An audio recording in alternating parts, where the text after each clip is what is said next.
Hello everyone, and welcome to another episode of I Watch It All. Today we're going to be talking about a movie by one of my absolute favorite comedians of all time. This is Irresistible.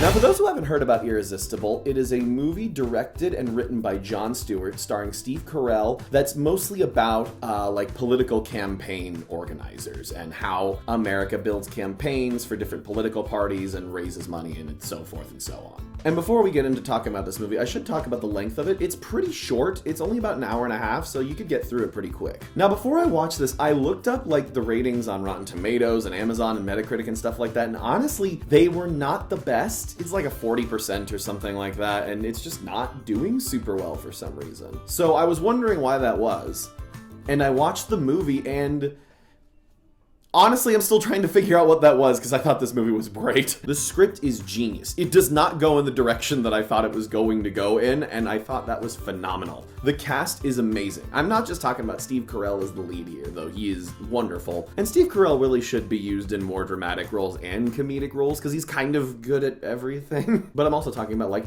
the candidate he's working for, his daughter, the rival campaign manager, his campaign staff, even all the little incidental characters that come in here and there are fantastic. The idea for the script is so important to today's climate and also so unique. One of the comparisons that this movie and a lot of Jon Stewart's subsequent interviews have made is that a lot of our political theater kind of ends up being like a kayfabe professional wrestling kind of thing. A lot of it is kind of staged, and most of these people are actually pretty good friends behind the scenes, and that's really shown in the movie with Steve Carell and the rival campaign manager. They honestly treat it like they're playing a game, not like they're like, oh, we're gonna fight for the soul of America. And honestly, given that we're currently at a state in our country where we are so engrossed in that political theater, it's really refreshing to watch a movie look at it and go, this is all manufactured, you know, guys? That's why I think the themes of this movie are so important, because it's a lot of ideas that just don't get presented as often as they should.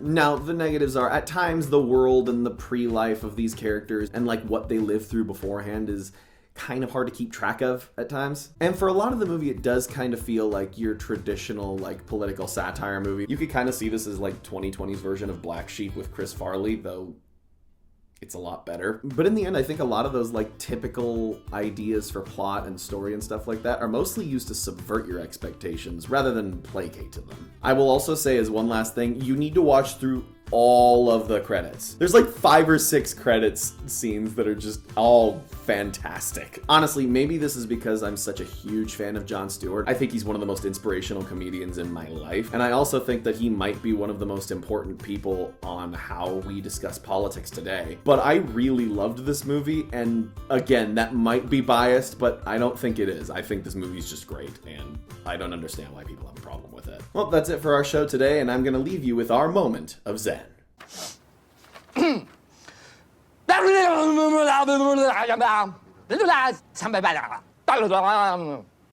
Thank you for watching this video.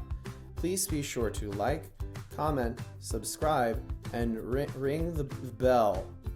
Also, if you wish to watch me stream games, please follow me at twitch.tv/AidenRudd. Thank you, I think.